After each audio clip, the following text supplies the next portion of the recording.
আমার সেটা নিয়ে আসতে পারে নিজেরাই।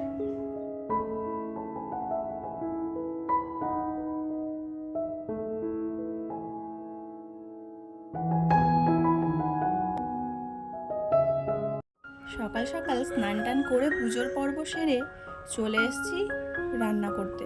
সমস্ত সবজি টবজি কেটে নিয়ে আর এই বাইরের উনানে রান্না করতে আসি। গ্যাসে খুব কমই রান্না করি, আর যেহেতু আমাদের এখানে বাগান আছে, কাঠ পাতারও তো অভাব নেই, ওই জন্য উনান বানিয়ে নিয়েছি। উনানেই রান্না করি দিনের বেলা, আর রাত্রিবেলা যদি শুধু ভাত বা একটা তরকারি হয় তাহলে সেটা গ্যাসে করে নিই। আমি চাল ধুয়ে নিলাম, আর চালটা 2-3 বার ধুয়ে নিয়েছি, কিন্তু 2-3 বার তোমাদের সাথে দেখাইনি।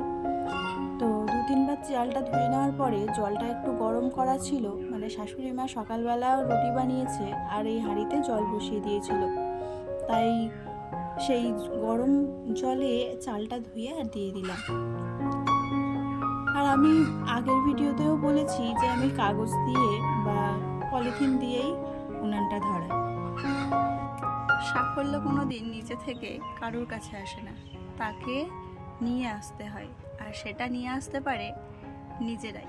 জীবনে সাফল্য আনতে গেলে যে কাজটা তুমি করছো তার প্রতি বিশ্বাস থাকতে হবে, আর ধৈর্য থাকতে হবে, আর অবশ্যই কষ্ট থাকতে হবে।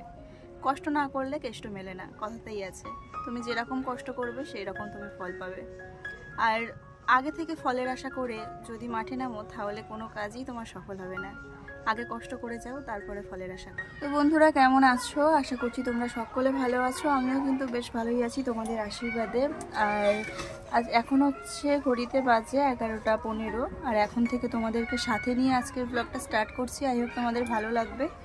আর আজকে দেখো, আমি প্রত্যেক দিনই বাইরে রান্না করতে আসি, আর এই দেখো আমার সমস্ত সবজি কাটা হয়ে গেছে, এগুলো সব লাইন দেওয়া আছে। তো সমস্ত সবজি কাটা হয়ে গেছে, সব কিছু কেটে গুছিয়ে নিয়ে চলে এসেছি, ভাতও বসিয়ে দিয়েছি। আর এই দেখো উনানটা আজকে একটু ডিস্টার্ব করছে, জ্বলছে না।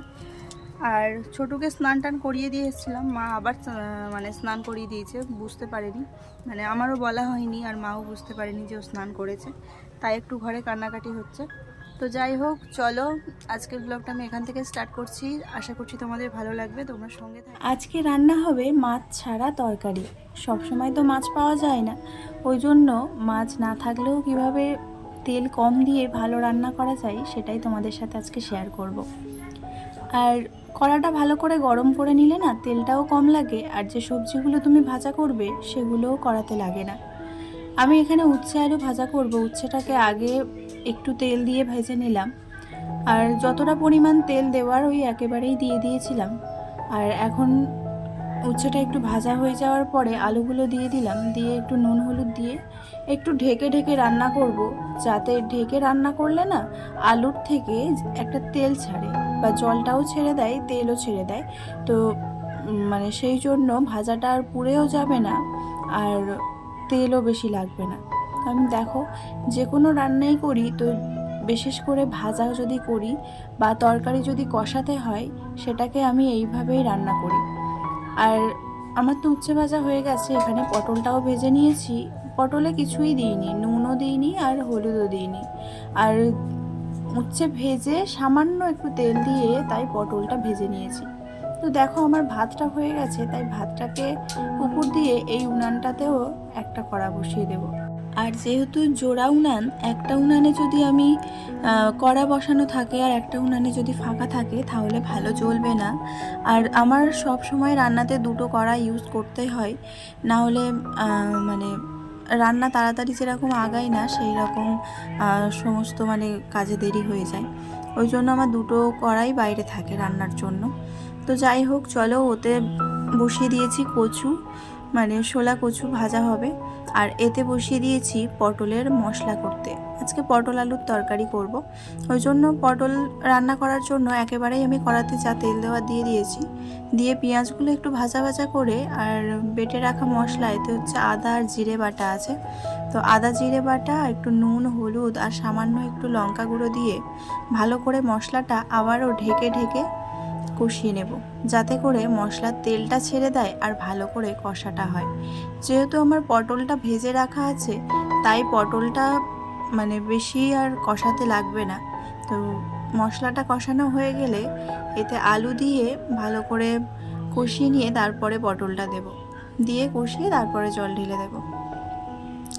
আর তোমরা কারা এইরকম করে রান্না করো আমাকে একটু প্লিজ কমেন্টে জানাবে। আমি সেইভাবে রান্না করতে পারি না, তো আমি যেমনভাবে পারি সেইভাবেই তোমাদের সাথে শেয়ার করি। আর ওইদিকে কচুটা রান্না হচ্ছে, আর কচুতে এখন আমি কিচ্ছুই দিইনি।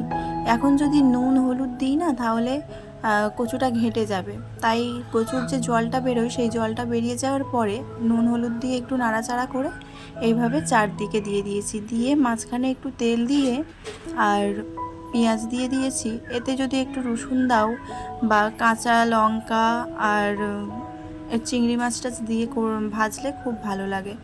আর আমি এই কচুটা যখন কড়াতে দিয়েছিলাম তখন সামান্য একটু তেল দিয়ে লঙ্কা দিয়ে আর তারপরে কচুটা দিয়েছি। তো দেখো আমার কচুটা কিন্তু একদম ঘাটেনি।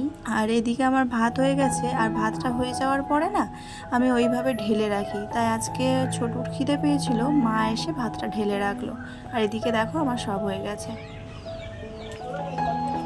তো বন্ধুরা আমার কিন্তু রান্না কমপ্লিট হয়ে গেছে, আর এখন ঘড়িতে বাজে 12টা 15, মানে 11টা 15 আমি রান্না করতে এসেছিলাম, হ্যাঁ ওই রকম সময়। আর 12টা 15-র মধ্যে আমার কিন্তু রান্না হয়ে গেছে। করেছি মানে রান্না করেছি হচ্ছে উচ্ছে আলু ভাজা, আর ওই দেখো ওই যে কচু আছে না ওই দেয়ালের ধারে, ওটা হচ্ছে ছোলা কচু বলে। তো আমাদের এখানে গাছও আছে, তোমাদের দেখাবো পরে। তো ওই ছোলা কচু ভাজা করেছি আলুর মতো। তো ওটা যদি সেই রকমভাবে ভাজা করতে না পারি তাহলে কিন্তু গলে যেতে পারে, তাই ওটা ভাজা করেছি। আর এই দেখো এখনও দুধ বসানো আছে হাঁড়িতে, দুধটা এরকম নিবু উনানেই বসানো থাকবে। আর পটল দিয়ে আলু দিয়ে নিরামিষ, মানে সব আদা রসুন দেওয়া, কিন্তু মাছ ছাড়া তরকারি হয়েছে সব। আর আমাদের এখানে তো সবসময় মাছ পাওয়া যায় না, সপ্তাহে 2 দিন বাজার হয়, আর সপ্তাহে 2 দিনই ধরো মাছ আসে। আর এমনি ব্যাপারেও আসে না, আগে আসতে এখন আর আসে না। এখন হচ্ছে বাগানে আম ভাঙার কাজ হচ্ছে, ওই জন্য সব মানে যারা মাছ বিক্রি করতো তারা ওই আম ভাঙার কাজেই চলে গেছে। তো আমাদের এই বাড়ির ধারেও আম ভাঙছে অনেকে, পরে দেখাবো তোমাদের, সঙ্গে থাকো। আর চলো এখন এই রান্নাঘরটা পরিষ্কার করবো। দেখো এই কড়া আছে, জঞ্জালগুলো মানে কাঠপাতাগুলো এরকম হয়ে আছে, আর পিছনেও তাই। চলো এখন এগুলো গোছাবো, আর কিছু বাসন তো মেজে এসেছি। তো বন্ধুরা আমি রান্নার পরে এইভাবেই রান্নাঘরটা গুছিয়ে রাখি। আর এই সাইডটা এত গ্যাদারিং হয়ে আছে, এখানে সিমেন্টের বস্তা আছে আর কাঠের কিছু বস্তা আছে, ছোট ছোট কাঠের।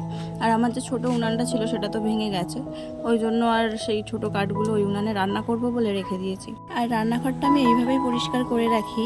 আর উনানের সামনে যে কাগজগুলো দেখছো এগুলো ঝাঁটা দিয়ে ঝাড় দিয়ে দিয়েছি, মানে রান্নার যে কালিঝুলিগুলো পড়ে সেগুলো পড়ে পুরো কালো হয়ে গেছিলো। আর যে চালটা দেখছো ওটা কাগজ দেওয়া ছিল, কাগজটা যখন রান্না করি তখন এইভাবে তুলে দিই যাতে করে ধোঁয়াটা বাইরে বেরিয়ে যায়। আর এদিকে হচ্ছে অয়ন ঘুড়ি বানিয়েছে হাতে, তো সেটাই দেখাচ্ছিল। বন্ধুরা রান্না হয়ে গেছে অনেক সময়, আর এখন ঘড়িতে বেজে গেছে 1:35, এখনো খাওয়া হয়নি। এই যে ছোটুকে ঘুম পাড়িয়ে দিয়ে আসলাম, কিন্তু যেই এসে এখানে বসেছি খেতে তো অমনি উঠে চলে এসছে। আর এই দেখো গাছের থেকে পাকা পাকা আম পড়ছে, কিন্তু সব আম পেড়ে নিয়ে চলে যাবে। আর এই যে ঘুড়ি বানিয়েছে, এখন খাওয়া দাওয়া বাদ দিয়ে সব ঘুড়ি বানাতে বসেছে। তো চলো কি কি রান্না করেছি তোমাদের সাথে একবার দেখিয়ে দিই। হ্যাঁ হয়েছে।